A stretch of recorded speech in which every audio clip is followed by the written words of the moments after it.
everyone, it's Mrs. Hobbs.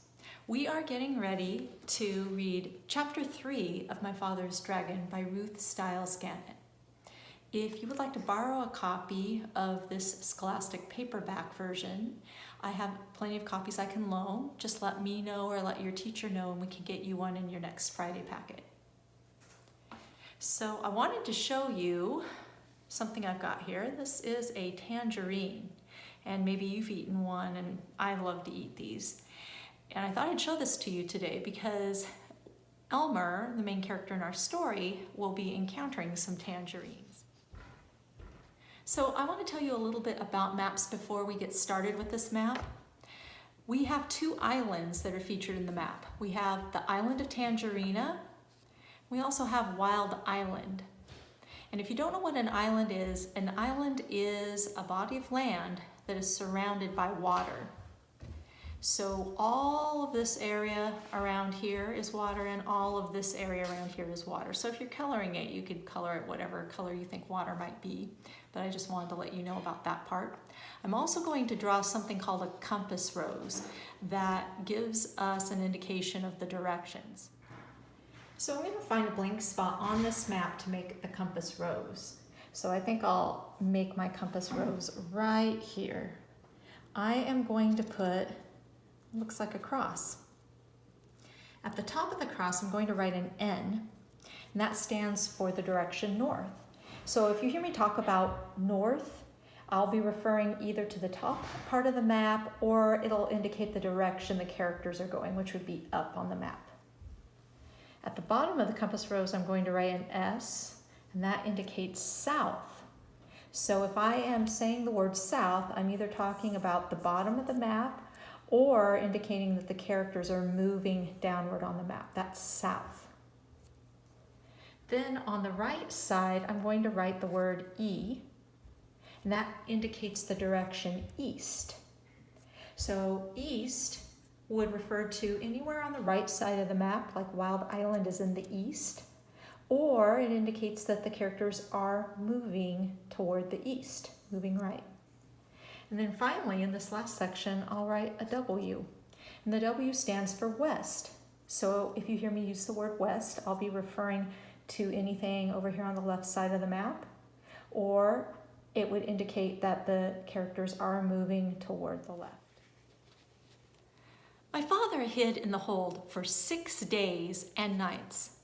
Twice he was nearly caught when the ship stopped to take on more cargo. But at last he heard a sailor say that the next port would be Cranberry and that they'd be unloading the wheat there. My father knew that the sailors would send him home if they caught him. So he looked in his knapsack and took out a rubber band and the empty grain bag with the label saying Cranberry. At the last moment, my father got inside the bag, knapsack and all, folded the top of the bag inside, and put the rubber band around the top. He didn't look just exactly like the other bags, but it was the best he could do. Soon, the sailors came to unload. They lowered a big net into the hold and began moving the bags of wheat. Suddenly, one sailor yelled, "Great Scott! This is the queerest bag of wheat I've ever seen! It's all lumpy-like, but the label says it's to go to Cranberry." The other sailors looked at the bag too, and my father, who was in the bag, of course, tried even harder to look like a bag of wheat.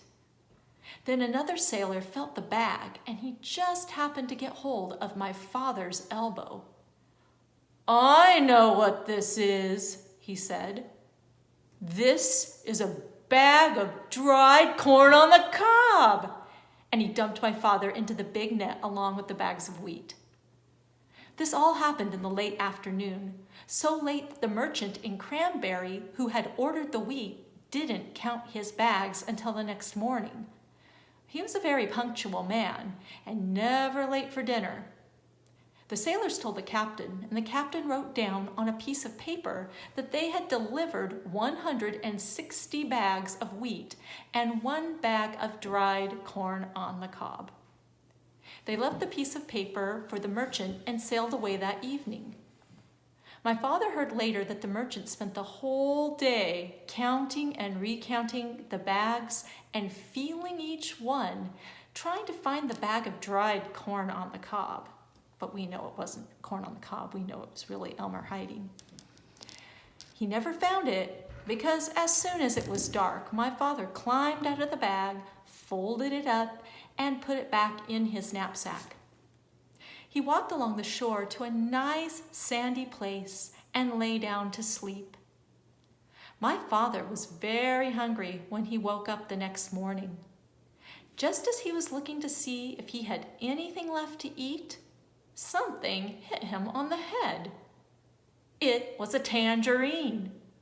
He had been sleeping right under a tree full of big, fat tangerines. And then he remembered that this was the island of Tangerina. Tangerine trees grew wild everywhere. My father picked as many as he had the room for, which was 31, and started off to find Wild Island. He walked and walked and walked along the shore, looking for the rocks that joined the two islands. He walked all day, and once when he met a fisherman and asked him about Wild Island, the fisherman began to shake and couldn't talk for a long while. It scared him that much, just thinking about it. Finally, he said, "Many people have tried to explore Wild Island, but not one has come back alive. We think they were eaten by the wild animals." This didn't bother my father.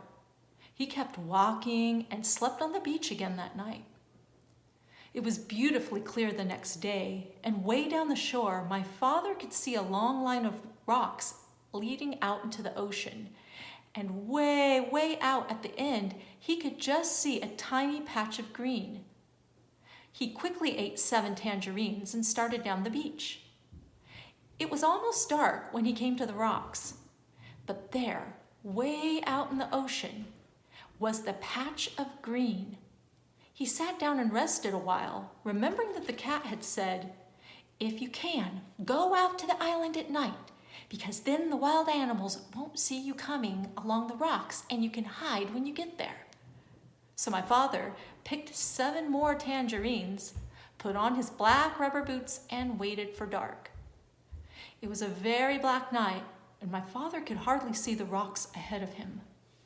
Sometimes they were quite high, and sometimes the waves almost covered them, and they were slippery and hard to walk on.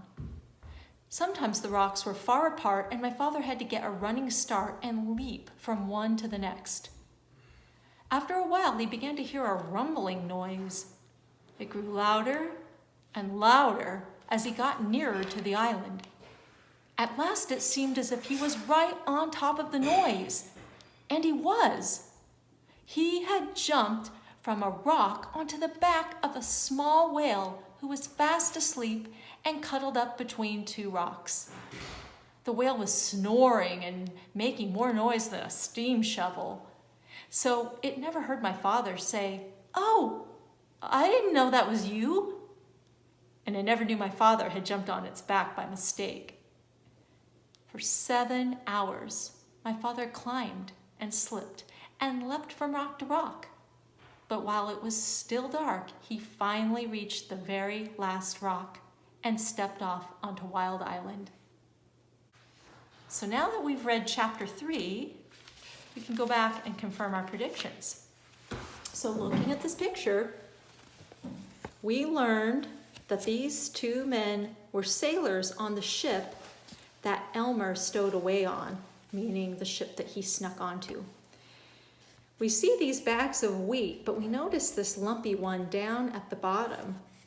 And we know now that Elmer was actually hiding in that bag and that the sailors were fooled. They knew it was lumpy because they felt his elbow, but they thought it was just a bag of corn on the cob. On the island of Tangerina, we found that he fell asleep under a tangerine tree. As he was making his way to Wild Island, he finally got to the ocean rocks.